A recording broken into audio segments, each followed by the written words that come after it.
A few months ago, I was walking through a cemetery, reading the headstones of those buried there. A quote from Linda Ellis came to mind.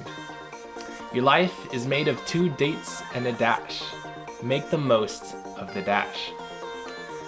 Yet there was more than just dates and dashes on those tombstones. There was also a very brief description of the person buried there.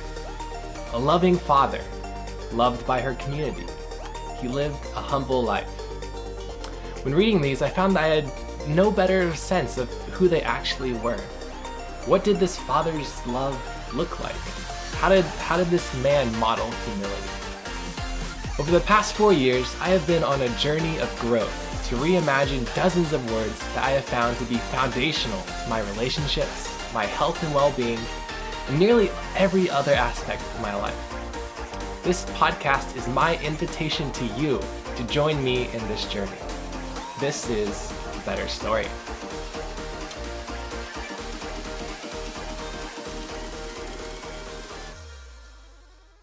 And I am the host, David Croft. This is the incredible Michaela Rohrbough. So that with the kind of pre-recorded introduction out of the way, this is since this is the first episode, I'm just gonna be saying a little bit about myself. Then Michaela, I'll give you some time to say a little bit about yourself. So I'm just this random 26-year-old kid living in Davis, California. I just now realized there's a frisbee over my head. I love ultimate frisbee. That frisbee wasn't supposed to be there, but since it is, I love ultimate frisbee. I love Jesus. I think he is an incredible, incredible person. I love my girlfriend, who Michaela is my girlfriend. I have been on this journey for about 4 years of, I really would call it a journey of growth, kind of trying to figure out the things that I have learned growing up, the things that I kind of just assume to be true. The more I inspect them, the more I realize that they have a lot of space to be reimagined. I have a lot to learn. Kind of when COVID started, if for some reason you're watching this years after this is during the COVID pandemic, then I realized that I feel like a lot of people would just appreciate kind of hearing about my journey, especially when people are kind of separated physically. It's almost a way of keeping in touch with me, and just something to do to kill an hour of the day. That's just a little bit about me. This is Michaela. Did you want me to introduce you, or do you want to introduce you? I can introduce myself. All right. Hi, my name is Michaela, and I am 24. I'm a graduate from UC Davis, and right now I am a middle school and high school science teacher for Vacaville Christian Schools in Vacaville. And I'm sure, as many of you in this time are aware of, it's going to be a very interesting school year, probably the most interesting in at least living memory for me. Yeah. There might have been some very interesting years out there, but it's going to be a very interesting year. Some random facts about me for today. I love snails, not eating them. I love to take care of them because everyone else thinks they are gross and pests, and I don't. I love snails. Okay. And so when it rains and there's snails out on the sidewalk, I like to pick them up and put them back in the bushes so they don't get stepped on. I love marine biology. I love looking at clouds. I think they are so majestic. And this is my boyfriend David, and he's okay. Love it. So a little bit about us. We met, was it 2016? End of 2016. Yes. At the time, I was head over heels over Michaela. And I say that as a complete joke because I couldn't remember her name. Yes, that's what I remember. Yeah. Well, I never told you that I couldn't remember your name. I just, so we were in a Bible study group, and there were 2 leaders. Michaela was one of the leaders, and the other one was Michelle. And both names start with M-I. CH. M-I-C-H, right? But all I could remember is they both started with M-I, and I always forgot who was Michaela and who was Michelle. And it was about 3 months in when I finally was like, okay, no, like, you are Michaela. Needless to say, I don't have any trouble with your name anymore. I'm glad to hear it. Yeah. But yeah, I think that was a really interesting, and that was the point of my life where I feel like I started this journey of growth. Kind of this journey. All because I'm so awesome. All because Michaela is so awesome. It was this was a journey of I had gotten to a really low point in my life, and it was a journey where I realized, I think first and foremost, the thing that started off my journey of growth was wanting to reimagine the word love. I think I realized that the kind of love that I grew up with was not a kind of love that I wanted to have in my own life, that I wanted to surround myself with. And I was looking for kind of a better story, right? A better definition, a better like intuition of what love was. And really, I had, if you've read the today's episode title, it's about hope. I had hope that I could find like a better definition of love. And so today's episode is all about hope. I think especially in this time in 2020, hope seems to be one of the things that is most lacking. And so kind of just what we're gonna be doing in this podcast, whether it's me and Michaela or me and someone else, is we're just gonna be talking about a word. We're gonna be talking about kind of our experiences with the word, like what we think, like kind of the general consensus of the word means. And really we're gonna be talking about like what a better story would be like with this word. So kind of the story at the cemetery. You have the date, you have the dash, and you have the date, and then kind of with someone's name, there's a couple of words to describe them, and that's like the story of their life is put into like a few like big important words. I think if we can take those words and we can kind of come to something that we think is a really good definition of the word, like what is love, what is hope, I think it really can make a better story with someone's life. So that is kind of what we're going to be doing in this podcast. I'm excited to start it off with you, Michaela. I think whenever Michaela and I have conversations, we're so like sarcastic, but not in an unloving way, that some people tend to enjoy it, and my hope is that you will too.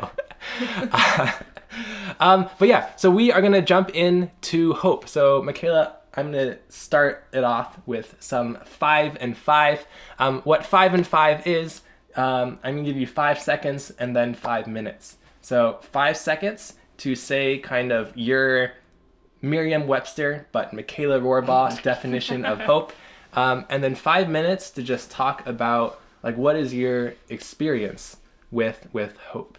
And that can look like whatever you want it to look like if don't think it has to be a certain way, just whatever you want it to be, that's what it's gonna be. Sound good? Cool. All right, 5 I didn't seconds. realize I was starting. Yeah. So, Surprise. if I got to write my own dictionary and define hope, I think I would define it as something that you, like a belief in an expected result in the future. And I think one of the ways I most characterize hope is that it really pertains to the future. It's about things that haven't happened yet, but you're wishing and expecting that a certain something would happen in the future. And I think along with hope, there's a lot of uncertainty because we don't know exactly what is going to happen in the future. And I think the last thing I would characterize about hope is that while it is something that is in the future, it hasn't happened yet, I think what we choose to hope for in the future really impacts the way that we live in the present. So I think in that way I really see hope being something that's in the future, but also affecting the present as well. I think for me personally, I always think of in terms of examples from my real life. Are you getting into the 5-minute one? Yeah. I'm gonna hold you off on that Okay. because I think your 5-second one was so awesome that we should, or I'm gonna talk about it a little bit. Cool. Because Cool. discussion, yeah, yeah. So you kind of Hashtag discussion. you were talking about kind of hope is a thing of kind of looking into the future, but kind of affects the, I see that the recording has stopped, but I think the audio is still going, so I'm just gonna keep on talking. You were talking about hope as something that is about the future, but kind of affects the current. I love that. I think that is like really big in hope. Can you like expand a little bit on that? Well, can I talk about my example now?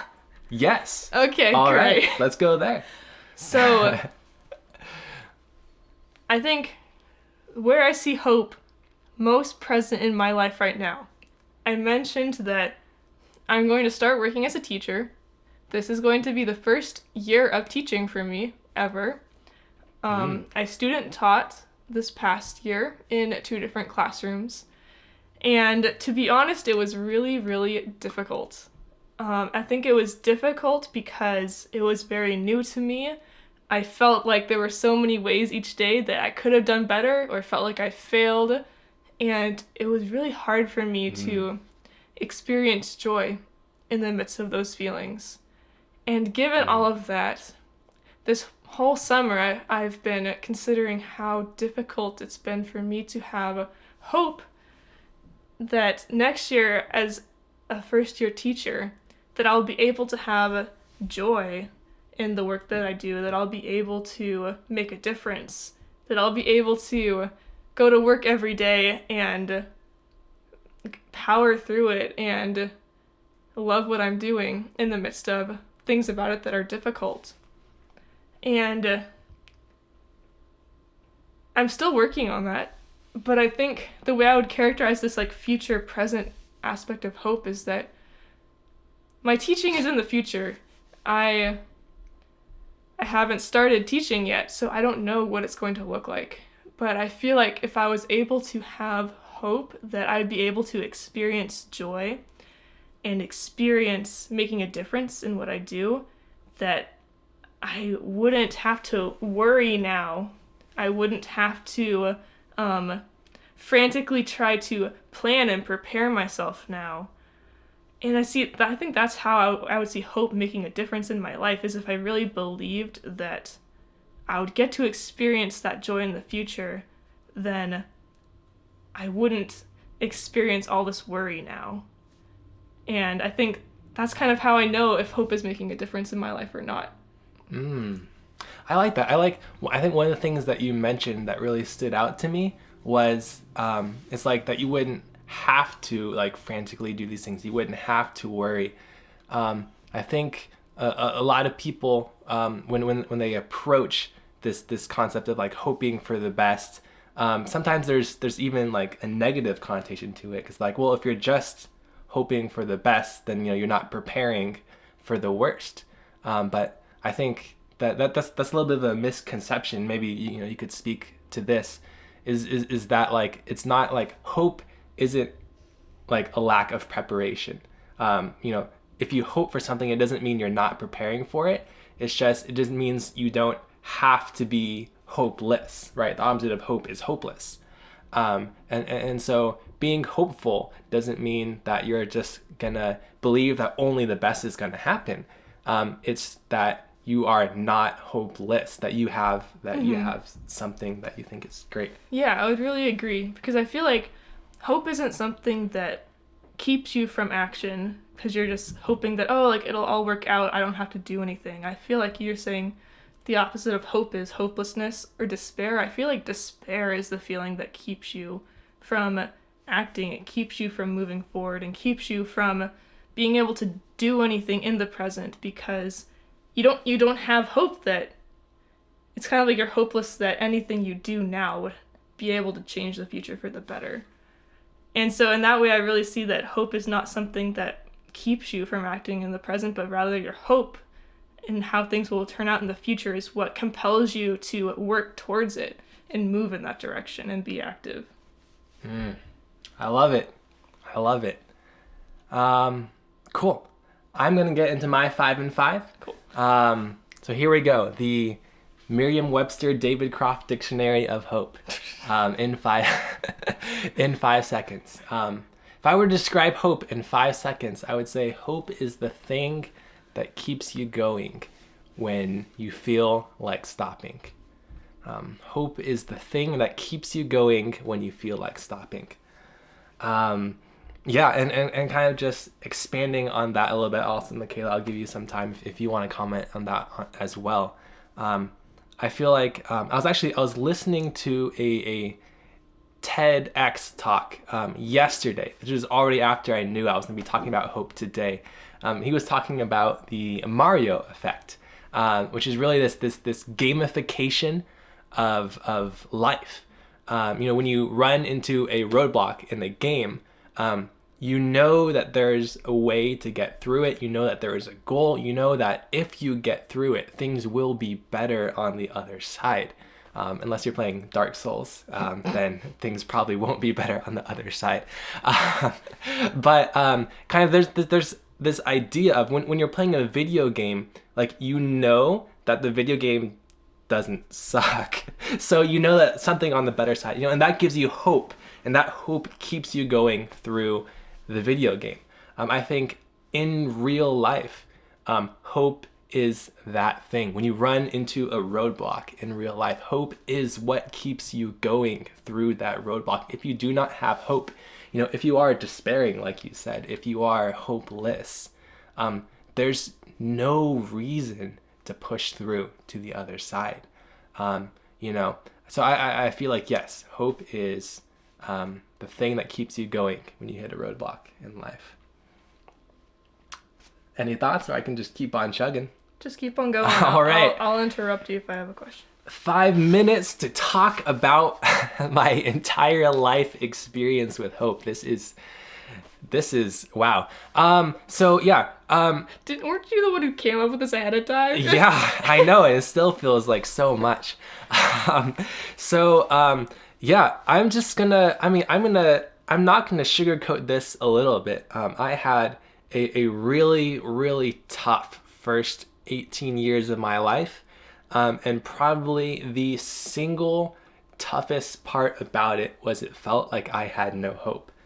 And so just based off of what happened in my childhood years, hope was actually used against me. It would be kind of like, David, if you do this, then this will happen. And so kind of like, oh yeah, I had hope. And then I would do that, and then it wouldn't happen.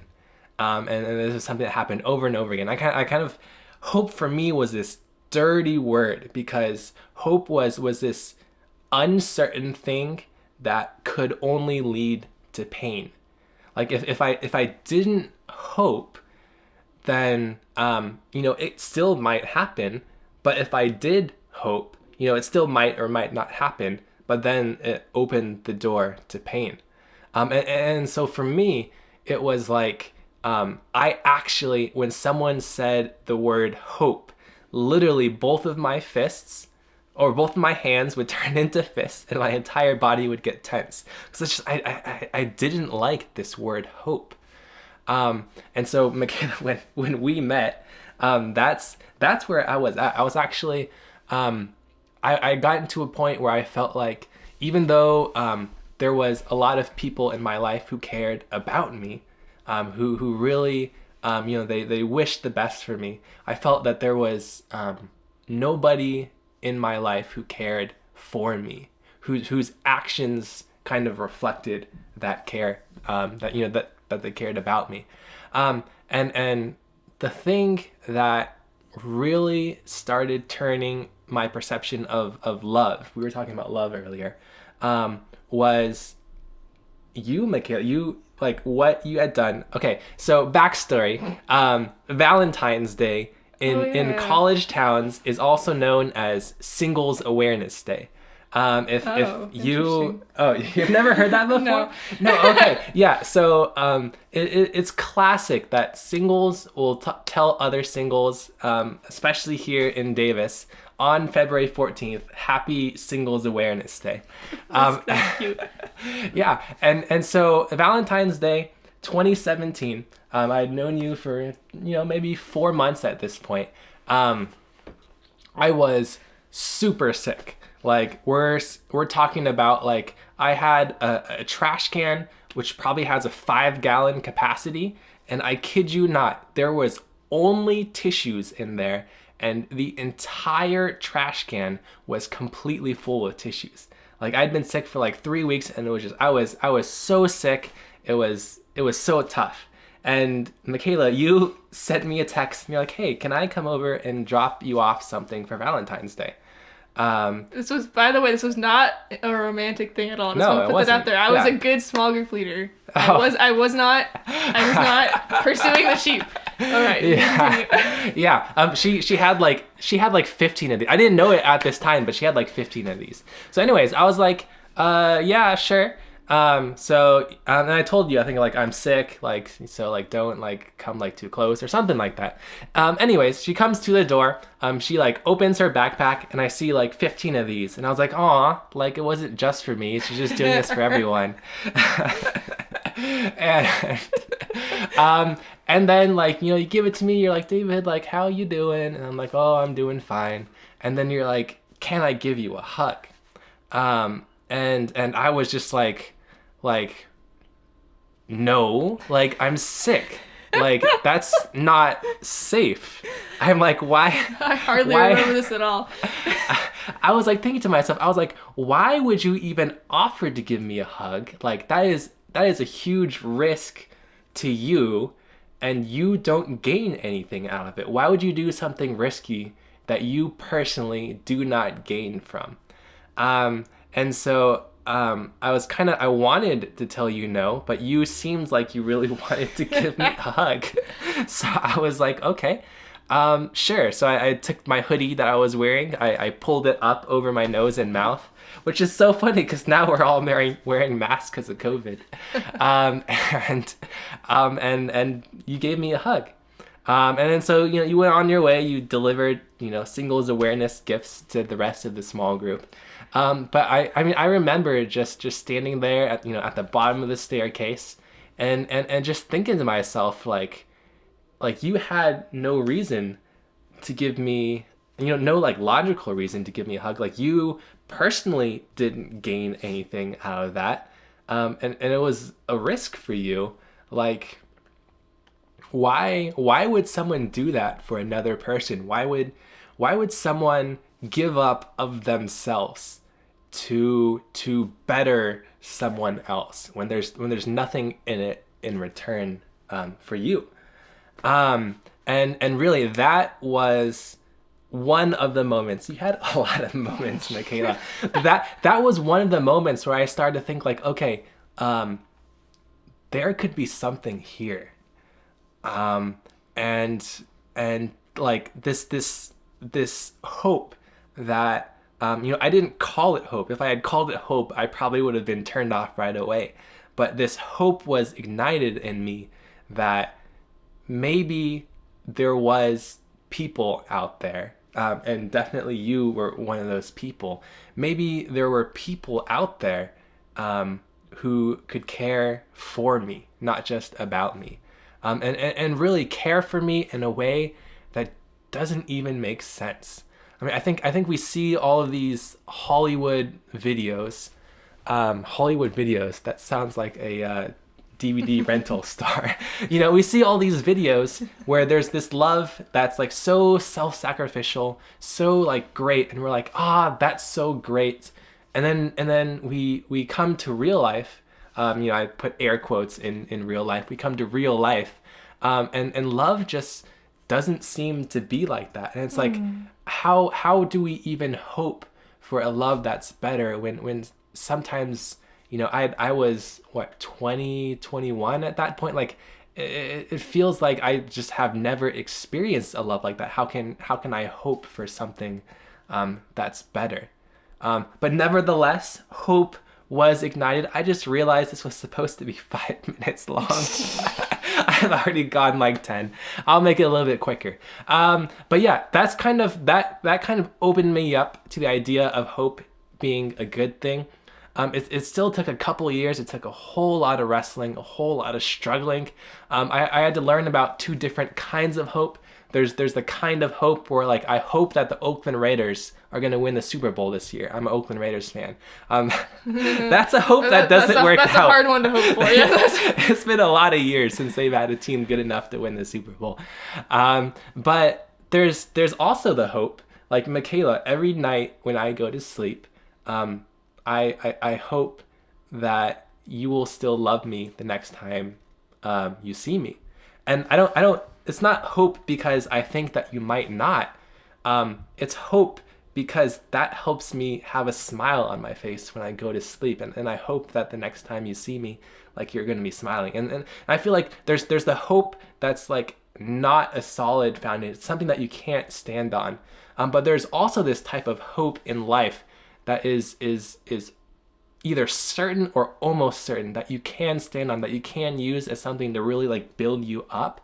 And once I learned that about hope, that hope was not just this risky thing that can certainly lead to pain, that you can hope in things that are good. You can hope in things that are proven. And that is hope too. It's not just inherently risky. I think that allowed me to see like some of the goodness of hope. And now I think hope is an awesome word. So, it's really come full circle. I think hope is definitely one of my favorite words out there. And I'm excited to talk a little bit more about it the rest of this podcast. So that was my 5 and 15. You have any thoughts? Anything come up for you? Yeah. Well, first of all, thank you for all your nice words about how great I was. That was cool. Yeah, you were. You still are great, Michaela. Oh, it's not just past tense. Shucks. Okay. But something you did mention that I thought was really interesting is similar to how you were talking about your past, I think I would agree that what keeps most people from having hope is the fear of what if their hope falls through. Like, what if what they're hoping for doesn't happen? Yeah. And I think in that ways, like, it can be a lot easier to hope for something like, oh, I hope the Oakland Raiders are going to win the Super Bowl, because even though, like, that hope has a high certainty of not coming to pass, it doesn't feel like we're risking a whole lot to hope for it. Versus, I think a conversation I've had with several people of my age group and myself personally is like, for example, when you have a crush on someone that you know, and you're hoping like, oh, like, wouldn't it be great if like we could be in a relationship and things would be awesome, but at the same time, that almost takes so much to ever initiate a conversation of, hey, I think you're cool. Want to go on a date? Because there's so much risk involved with it. And I think the fear of, like, the risk of what we could lose, the risk of feeling like a fool, or the risk of rejection, I think is the biggest barrier to hope that I've seen in people. And so it just makes me curious, like, how do you get around that barrier and let go of the fear of what you're risking in order to be able to hope for things? And I don't know if that's something you were hoping to talk about today anyway. I don't have an answer for it, but it just came to my mind when you were talking. Yeah. I mean, that wasn't something that I had prepared for, but let's jump into that. Kind of when you were bringing that up, I kind of think of that as you know the analogy where there's like a demon on one shoulder and like an angel on the other shoulder, and they're like the little Emperor's New Groove, Kronk with the little thing. Yeah. I feel like, you mentioned the word risk, you mentioned like fear, and then you mentioned like hope. Like, I feel like that is like the demon and the angel on the shoulder. Like, when you come to a roadblock in life, like, you see the risk. You see the risk of trying and that not working out. You see the risk of trying and looking like a fool. And that, that is something that causes like fear, like real fear. Fear is not just something like, being afraid that someone's going to break into your house in the middle of the night. Like, yeah, that is legitimate fear. But I think an even more legitimate fear is fears of kind of like emotional needs not getting met, like things like that. Like, that is a more real fear, especially in a safe place like Davis. A fear people don't get to talk about a whole lot. Yes. And I feel like hope is the angel on the shoulder that kind of is like arguing with that fear. Like, that fear is saying like, no, like, don't do this. Like, this might happen. Like, no, don't do this. Like, what if this happens? Hope is like, is the angel on the side of the shoulder. It's like, yes, but if this works, like, this could happen. If this works, like, let's talk about like our relationship. Like, if I were to want to go out and do something special for you, always, which you're welcome to anytime. I'm welcome to too. I love that. Always, without fail, there is a fear. There is a fear that what if I go out and do something, and it doesn't do anything for you. Like, I know you'd be appreciative of it. I know that you would very lovingly and graciously thank me for doing it. Like, but what if you just didn't really care about it? And the fear is like, the fear, I think the unspoken fear is, what if that becomes like something in our relationship? And if I say it out loud, it sounds ridiculous, because obviously it wouldn't be like something in a relationship. But the fear, if I don't say it, is what if I try to do something and it doesn't work out, and what if that becomes a pattern? And if I speak that fear, it's like, no, that's ridiculous. That wouldn't become a pattern. And even if it did, this is just like one thing. But what the hope says is like, but this could be so good. This could help you in a tough day, or it could make a regular day an awesome day. So yes, it might bomb. Honestly, we were having a conversation like an hour ago, like about this podcast. Like, what if it bombs? It's like, yes, it bombs, but it also might work out, right? It also might be good. Crossing my fingers. Hashtag hope. Hashtag hope. Right. And so I feel like, yes, there is that fear. Yes, there is that risk. And that is trying to get us to do the opposite of hope. But I feel like hope is the angel on the shoulder, going along with this analogy, that is arguing with it. And it's telling that fear, it's telling that risk, like, hey, that might happen, but look at what else might happen. And so hope is not ignorance. I feel like the best kind of hope is understanding what could happen and saying, yes, but this might happen. Perhaps this could happen.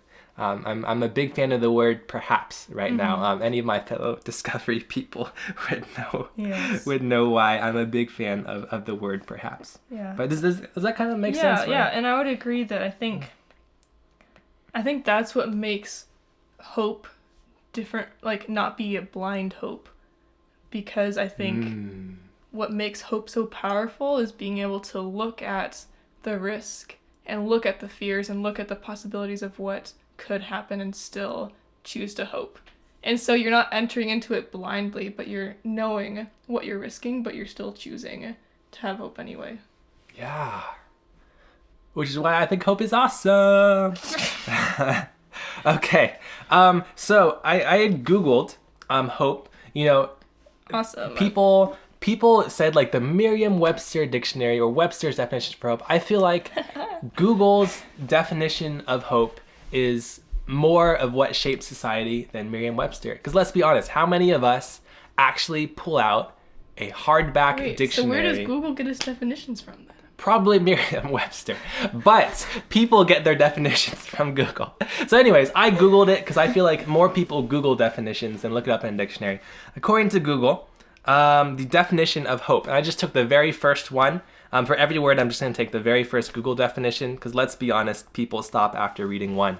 Hope is a feeling of expectation and a desire for a certain thing to happen. I'll read it one more time. Hope is a feeling of expectation and desire for a certain thing to happen. So I guess my question off of this is what we think about that definition. Now I'll keep it in front of us just so. But yeah, does anything come up for you when you hear that? Do you agree? Do you disagree? Where are you at with this definition? It feels pretty on point to me. Yeah, it's pretty ambiguous, right? It's like, expectation and desire. Definitions are. Yeah. I think what I like about this definition is how it talks about a feeling of expectation. Because I think to expect something means that in some way you are invested in it. You're not just neutral about it, like saying like, oh, I hope this would happen, but down in your heart, like, not really caring, like, if it happens one way or the other, because I think in that way you're still protecting yourself emotionally from, like, what if it's a painful outcome? And I think if you're expecting something, you're invested in it to the point that, like, it isn't just, like, neutral anymore. You're actually in it and are willing to risk being hurt. Yeah, let's talk about that. You mentioned protecting yourself.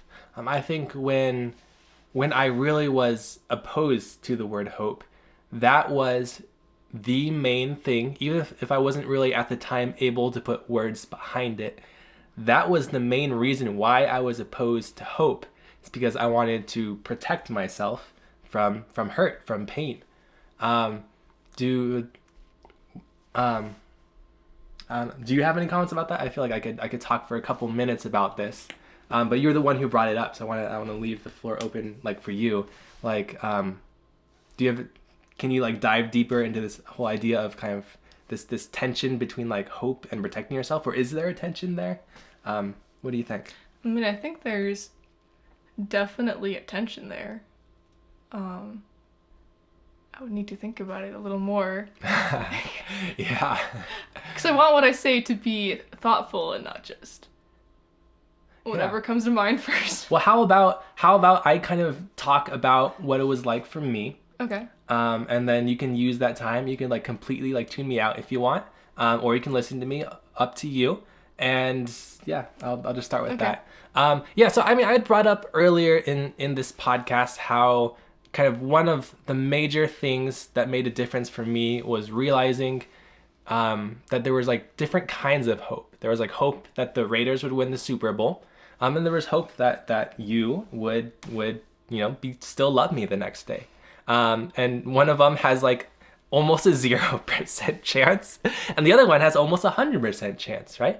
Like, the only way that I feel like you wouldn't love me tomorrow is if, you weren't around. Maybe you get into a car crash. I don't know. But, like, other than that, I just feel like, yeah, it's gonna be the case that you love me tomorrow. Would you agree with? Yes. Yes. Okay. All right. I was hoping you would say that. But, like, for me, I had a lot of pain growing up around this word hope. I think that's something that I had brought up. And since I hadn't yet really dived into why I didn't like hope, I never realized that pain that I'd experienced, like, maybe 15 years ago was the thing that was turning me off to hope. My body, it was 15 years since all of that had happened, and my brain was still telling me, like, David, like, you cannot hope, because if you hope, you might be put into that situation again. that situation being kind of like what it was like growing up.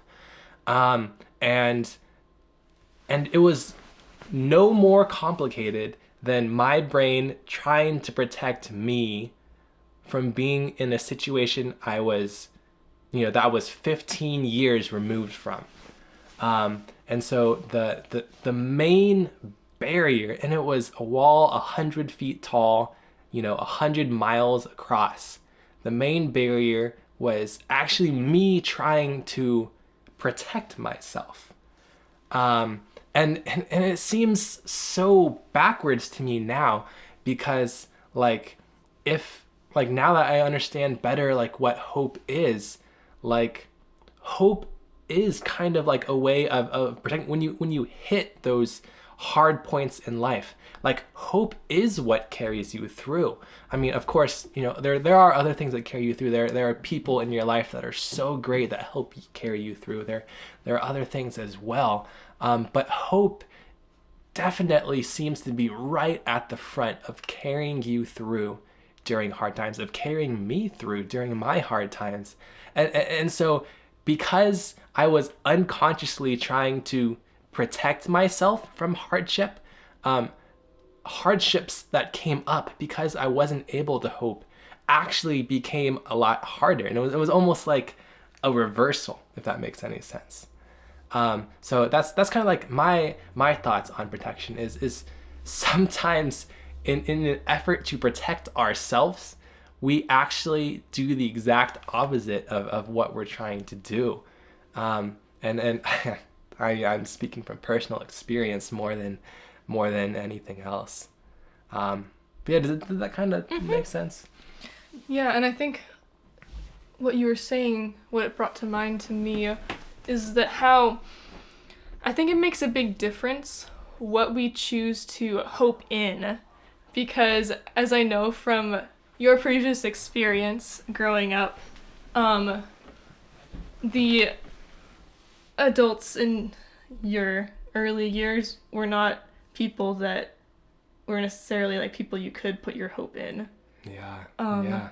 And so I feel like while hope is still something that inherently has risk, it has uncertainty, it does make a big difference what we choose to put our hope in. Are we putting our hope in things that are trustworthy, or are we putting our hope in things that are flimsy, that won't hold up? And I'm thinking that way hope is it's not super straightforward, because it is both.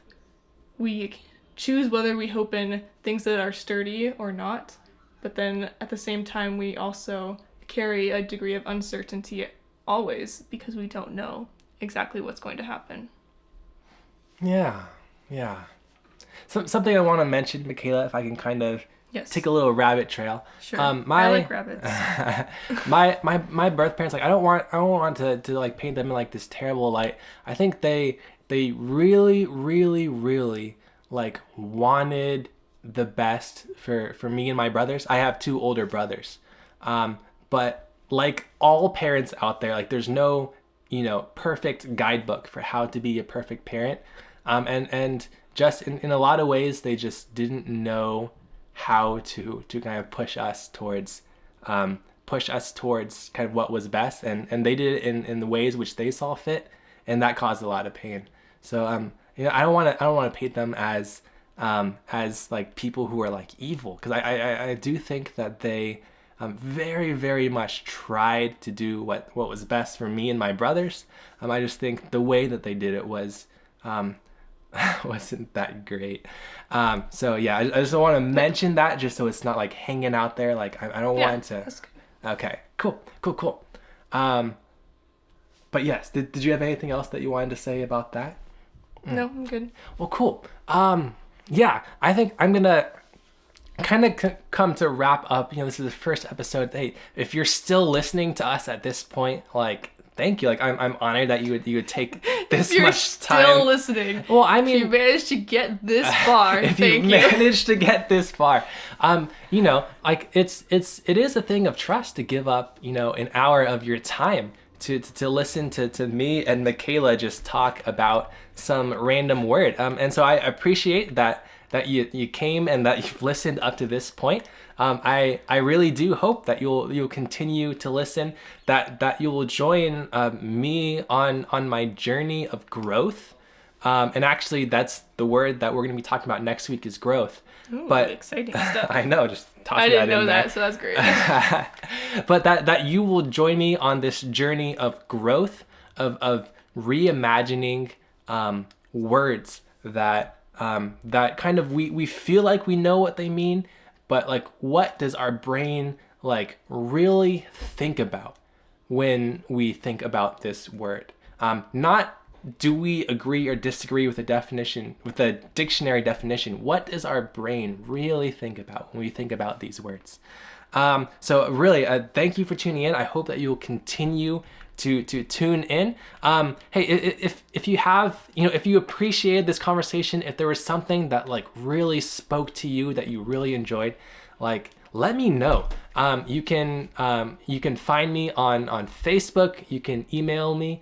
I was planning on putting an email together for this podcast, but I don't have it up yet. So if you're listening to this on YouTube, it'll probably be in the description underneath the video.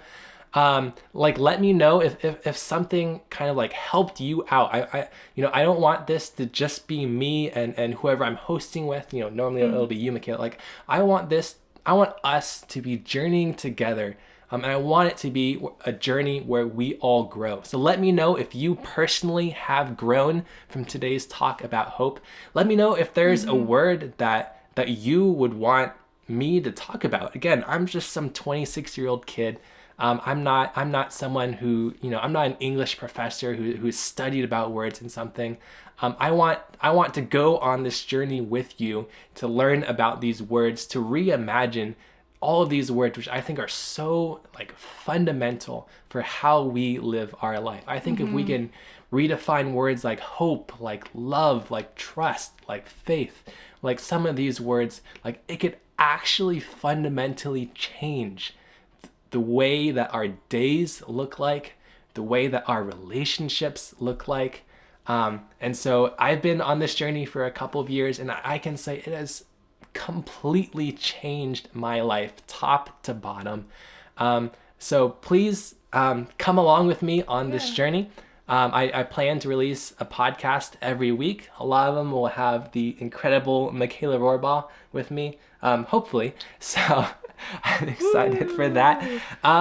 And yeah, look forward to our next podcast. I plan to be, if this thing kind of grows, I plan to add this to kind of all the platforms where podcasts are released.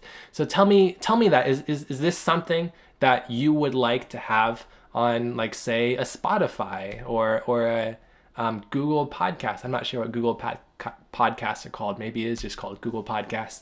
But yeah, let me know. Google Cast. Let me know that you're listening.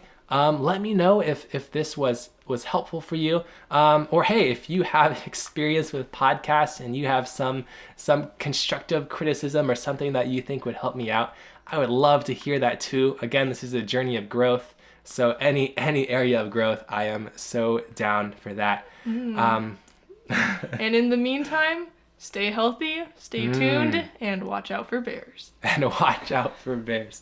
Yes. But yeah, thank you again for tuning in. I hope that you have a week full of hope. And I'll see you again next week. Bye. Bye.